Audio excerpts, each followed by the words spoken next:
semuanya. Waalaikumsalam warahmatullahi wabarakatuh. Alhamdulillah baik. Baik, hari ini kita akan melakukan percakapan pra-observasi. Ini bagian dari proses langkah-langkah di supervisi akademik, di mana langkah-langkah itu dimulai dari pra-observasi, observasi, dan pasca observasi nantinya. Adapun tujuan dari kegiatan ini adalah untuk mengevaluasi dan merefleksi kegiatan yang dilakukan oleh guru di dalam proses pembelajaran di dalam kelas. Nah, sebelum itu saya ada yang ingin saya tanyakan. Yang pertama, apa tujuan pembelajaran atau layanan yang akan Bapak capai pada pembelajaran nanti? Di tujuan layanan yang akan saya capai itu, yang pertama itu agar peserta didik itu tahu tentang 9 wawasan perencanaan karir yang matang, dan yang kedua itu agar peserta didik itu mampu merencanakan pilihan karir pendidikan lanjutan sesuai dengan kemampuan diri, seperti memiliki keyakinan, tujuan hidup dan cita-cita, serta merencanakan strategi pengembangan diri. Oh, jadi tujuan pembelajaran yang akan Pak sampaikan pada saat layanan klasikal di kelas nanti itu adalah salah satunya adalah 9 wawasan perencanaan karir yang matang ya untuk siswa nanti ke depan. Baik, bagaimana area pengembangan yang akan dicapai pada saat layanan di kelas nanti? Jadi area pengembangan yang ingin saya capai itu layanan berdiferensiasi dengan berbasis konten, proses, dan juga produk. Jadi nanti Bapak berfokus pada kegiatan inti, yaitu diferensiasi konten, kemudian proses dan produk. Untuk strategi pembelajaran atau layanan yang akan Bapak gunakan nanti itu seperti apa? Kalau strategi layanan yang akan saya gunakan itu, saya menggunakan experiential learning dengan menggunakan bentuk dalam tanya jawab dan juga kerja kelompok dan penugasan individu. Jadi berdasarkan pengalaman kayak experiential learning. Baik. Jika diukur dalam skala 1 sampai 10 kira-kira posisi berapakah Bapak saat ini dalam kesiapan pembelajaran? Kalau diukur secara skala mungkin sekitar 6. Pak ya. Baik. Dari dalam proses layanan nanti kira-kira media pembelajaran yang akan Bapak gunakan itu seperti apa, Pak? Bisa diceritakan? Saya menampilkan video, PowerPoint, dan juga kertas. Jadi menggunakan PowerPoint, menampilkan video juga Pak yang menggunakan Kertas untuk pembuatannya. Oke, baik. Sepertinya sangat menarik Pak ya. Ini, jadi kira-kira kapan Bapak akan melakukan layanan tersebut? Yang akan datang? Saya akan melakukan layanan tersebut pada hari Senin 4 November 2024, mungkin jam ketiga dan keempat, karena di situ ada jam klasikal. Oh baik, jadi nanti pelaksanaannya di hari Senin. Baik, sebelum kita mengakhiri percakapan pra-observasi ini Pak, apa yang Bapak dapatkan dari diskusi kita kali ini? Ini yang saya dapatkan ini, jadi saya itu jadi lebih pede, dan juga jadi saya itu gambar apa yang akan saya lakukan nanti di layanan nanti. Jadi saya terstruktur lah gambar yang akan saya lakukan. Baik, sudah ada gambaran Pak ya tentang apa yang sudah baik. Terima kasih Pak atas waktunya. Sampai jumpa nanti di waktu observasi pada hari Senin tanggal 24 November nanti di jam 3.4 Pak ya. Baik, terima kasih Pak. Wassalamualaikum warahmatullahi wabarakatuh. Waalaikumsalam warahmatullahi wabarakatuh. Baik, assalamualaikum warahmatullahi wabarakatuh. Waalaikumsalam warahmatullahi wabarakatuh. Oke, pada pertemuan hari ini saya akan melakukan layanan bimbingan klasikal kalian. Sebelum kita memulai layanan, seperti biasa kita berdoa terlebih dahulu agar kegiatan kita lancar dan bermanfaat terutama bagi diri kalian dan juga saya. Silakan Andreas, Bapak boleh pimpin doanya. Baiklah kawan-kawan, sebelum memulai pelajaran pada pagi hari ini, apa baiknya kita berdoa. Berdoa, mulai. Dengan baik bersama dan dipukul segera melaksanakan pekerjaan dengan bersemangat setiap hari.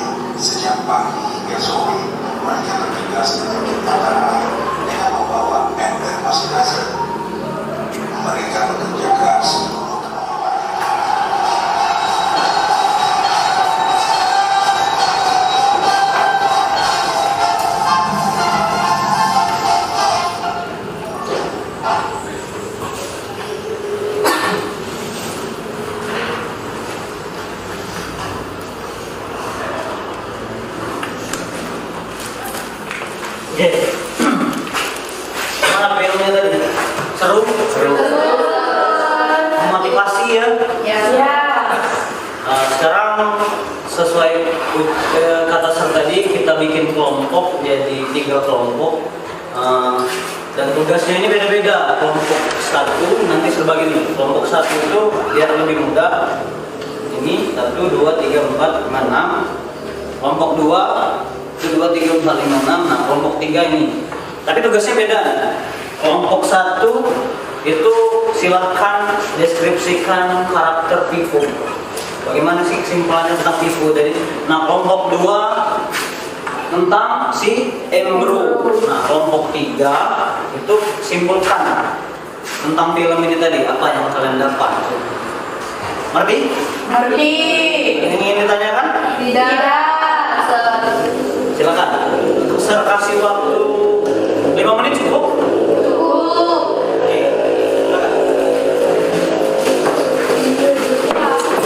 silakan.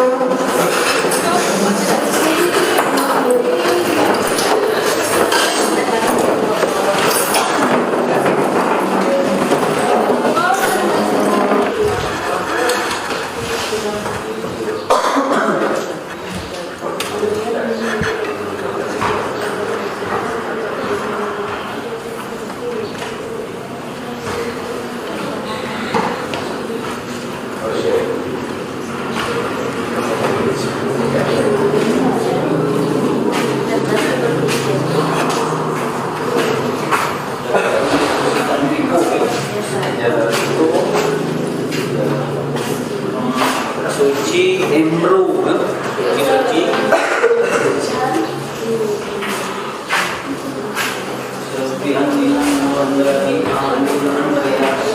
Dari simpulan. Syukur. Nama saya Stefi Indriani, perwakilan dari kelompok 1 yang beranggotakan 1 Dimas Darmawan, 2 Celia Okti Nara, 3 Natasha Dwi Putri, 4 Epri Oktaviani, 5 Gilang Pratama. Oke. Baiklah teman-teman, saya akan membacakan karakter apa yang dimiliki oleh Pipo. Menurut kelompok kami, karakter yang dimiliki oleh Pipo adalah memiliki perencanaan yang matang, pantang menyerah, berpikir kreatif, bersifat semangat, bekerja keras, tidak berfoya-foya seperti Embro, dan berpegang teguh pada pendirian. Oke, itulah menurut kelompok kami sifat yang dimiliki oleh Pipo. Terima kasih. Wassalamualaikum warahmatullahi wabarakatuh.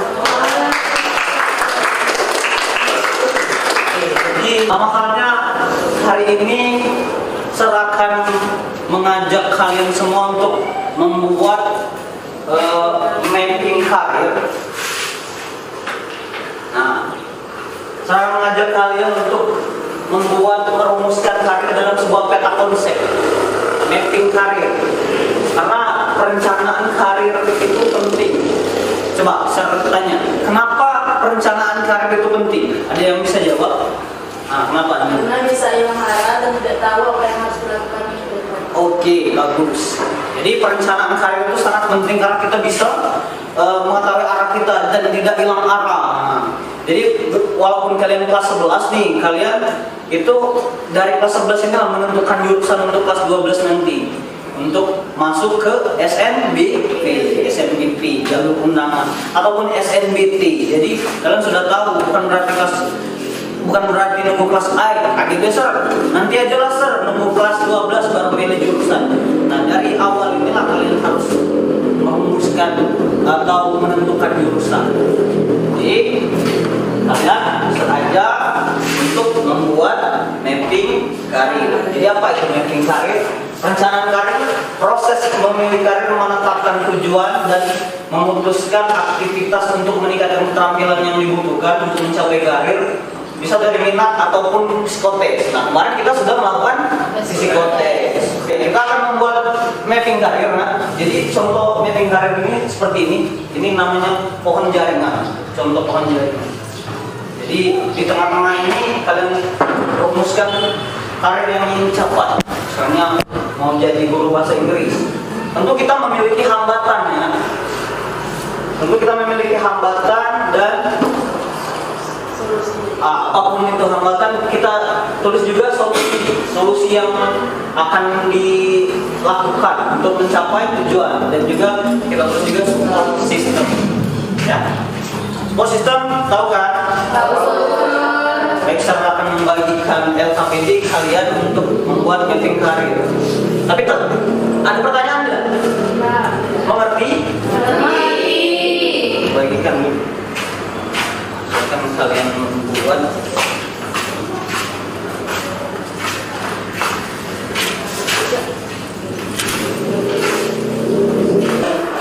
Zoom in.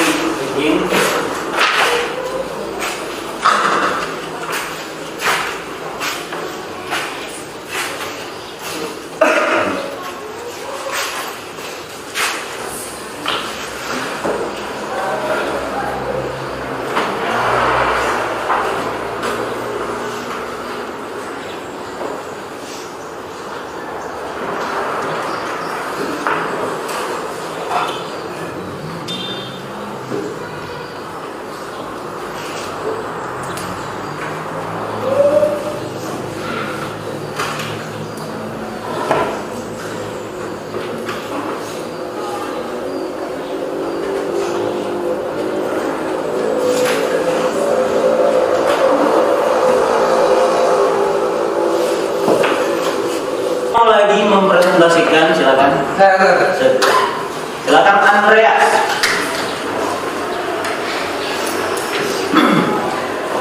Oke, inilah mapping karir saya, yaitu karir yang ingin dicapai adalah menjadi Jenderal TNI Angkatan Darat. Hambatan dalam mencapai karir yaitu melawan ribuan banyak orang dan saingannya berat-berat. Dan juga hambatan saya adalah tinggi badan kurang, tidak mencapai maksimal 170 ke atas.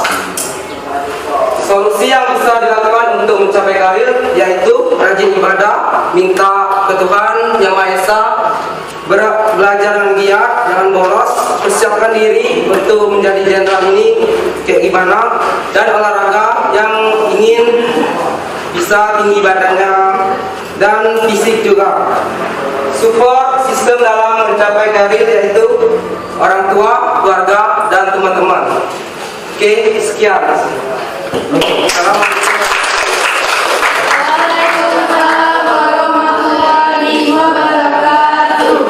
Assalamualaikum warahmatullahi wabarakatuh. Waalaikumsalam warahmatullahi wabarakatuh. Baik, pada hari ini setelah melakukan observasi, hari ini kita akan melakukan kegiatan pasca observasi dari kegiatan proses pembelajaran yang dilakukan oleh Pak Denny Suari di kelas. Dalam hal ini kegiatannya itu adalah layanan konseling, Pak. Layanan klasikal. Baik, saya akan mengajukan beberapa pertanyaan kepada Pak Denny terkait dengan kegiatan observasi yang saya lakukan tadi di dalam pembelajaran Pak Denny lakukan. Yang pertama ini, bagaimana perasaan Pak Denny ketika dilakukan observasi oleh saya sebagai observer di kegiatan pembelajaran layanan Pak Denny tadi? Pertama-tama itu saya merasa gugup, Pak, tapi akhirnya bisa ini PD ya. Nah, sudah itu kalau perasaan saya sangat senang, Pak, karena saya bisa berdiskusi dengan Pak Felis terkait layanan yang saya berikan kepada siswa. Jadi perasaannya awalnya gugup, Pak, gugup, ya. iya. Akhirnya berjalan seperti biasa. Ya. Oke, baik. Selanjutnya bisakah Bapak Denny ceritakan runut tentang area pengembangan yang Bapak Denny fokuskan tadi? Kan fokusnya di kegiatan inti yaitu diferensiasi proses dan produk ya. Nah, bisakah Bapak menceritakan tahap-tahap ataupun langkah-langkah yang Bapak lakukan di dalam kelas tadi? Pertama-tama saya itu menampilkan video, Pak, menampilkan video kepada siswa. Sesudah siswa mengamati video, saya membagi kelompok menjadi 3 kelompok. Setelah itu saya berikan pertanyaan yang berbeda-beda pada setiap kelompok. Masing-masing kelompok tadi mempresentasikan hasil dari diskusi mereka. Sesudah itu saya tampilkan slide PowerPoint untuk membimbing siswa membuat mapping karir. Baik, jadi Pak Denny tadi telah melaksanakan kegiatan intinya itu menggunakan beberapa macam variasi diferensiasi konten, proses dan produk. Ya. Menurut Bapak Denny, sejauh mana Pak area pengamalan Bapak yang telah Bapak lakukan, apakah itu sudah baik atau belum? Menurut saya baik. Oke, jika diukur dengan skala nih Pak 1 sampai 10 itu kira-kira sudah sejauh mana Pak proses layanan yang Bapak lakukan di dalam kelas tadi? 7. 7. Ya, 7.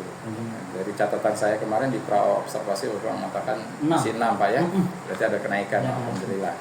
Baik. Pada saat proses pembelajaran di kelas, adakah Pak hambatan ataupun tantangan yang Bapak hadapi ketika Bapak alami ketika dalam proses layanan tersebut? Kalau hambatan itu siswa itu agak malu-malu untuk mempresentasikan hasil dari presentasi, hasil dari diskusi kelompok tadi, Pak. Jadi masih malu. Nah, kemudian kira-kira kenapa sih Pak hal itu bisa terjadi pada anak? Nah, itu karena belum terbiasa dan juga mungkin harus belajar lebih pede lagi, Pak. Mungkin mereka belum terbiasa untuk mengungkapkan pendapat mereka. Di depan umum pertama. Ya, benar. Selanjutnya Pak, ke depan ini untuk mengatasi hambatan atau tantangan yang dialami Bapak Denny waktu ketika melaksanakan layanan konseling tadi seperti apa? Mungkin saya tindak lanjutnya nanti saya akan melakukan bimbingan klasikal lagi dengan tema kepercayaan diri dan juga mungkin akan lebih intensif lagi masuk ke dalam konseling individu. Konseling individu. Tentang kepercayaan diri. Nah, jadi akan melaksanakan bimbingan individu juga ke konseling individu, Pak. Konseling individu. Untuk meningkatkan kepercayaan diri para siswa. Baik. Itu kira-kira kapan Pak akan Bapak laksanakan? Saya akan melaksanakan minggu depan. Minggu depan. Berarti di pertemuan selanjutnya Pak ya? Terkait dengan kebutuhan siswa. Oh, sesuai dengan kebutuhan siswa. Baik, jadi akan dilakukan minggu depan sesuai dengan jadwal yang sudah ditentukan. Baik, Pak Denny, ada beberapa hal yang akan saya sampaikan sedikit terkait dengan observasi yang saya lakukan tadi. Yang pertama itu kegiatan inti pada saat diferensiasi konten, proses dan produknya sudah sangat terlihat. Memang Pak Denny sudah melakukan berbagai macam metode. Itu tadi menggunakan metode experiential learning Pak ya. Iya. Baik, siswa juga hampir seluruh siswa itu sudah terlihat aktif, luar biasa. Kemudian manajemen waktu. Nah, ini manajemen waktunya Pak, ketika kegiatan diskusi itu tolong sedikit diperhatikan bagaimana mengatur waktu dengan baik dan tepat sehingga tidak waktu yang di kegiatan diskusi itu tidak terbuang percuma. Baik, terima kasih atas percakapan kita ini terkait dengan observasi yang saya lakukan tadi. Semoga kedepannya nanti proses pembelajaran dan pelayanan yang dilakukan oleh Pak Denny bisa meningkat lagi. Terima kasih Pak atas kerjasamanya dan waktunya. Mudah-mudahan rencana Bapak yang dapat berjalan dengan baik. Assalamualaikum warahmatullahi wabarakatuh. Waalaikumsalam. Pak Denny, cerita ini Pak Denny. Pak boleh cerita-cerita sedikit dengan Pak Denny? Ya, Pak Denny. Boleh ini Pak Denny? Ya, cuma sebatas tanya-tanya cerita Pak ya. Bagaimana tanggapan Pak Denny setelah mengikuti kegiatan observasi masuk pelaksanaan coaching observasi dan juga pasca observasi dengan Pak Pelis, gimana perasaan? Kalau perasaan itu senang Pak, yang jelas bisa berkonsultasi itu terkait layanan yang akan saya berikan. Kira-kira menurut Pak Denny, program guru penggerak ini sangat bermanfaat bagi kita sebagai pengajar. Sangat bermanfaat karena itu kan bisa lebih menjadi role model lah untuk guru. Jadi sangat bermanfaat. Ya. Terima kasih Pak Pelis. Thank you.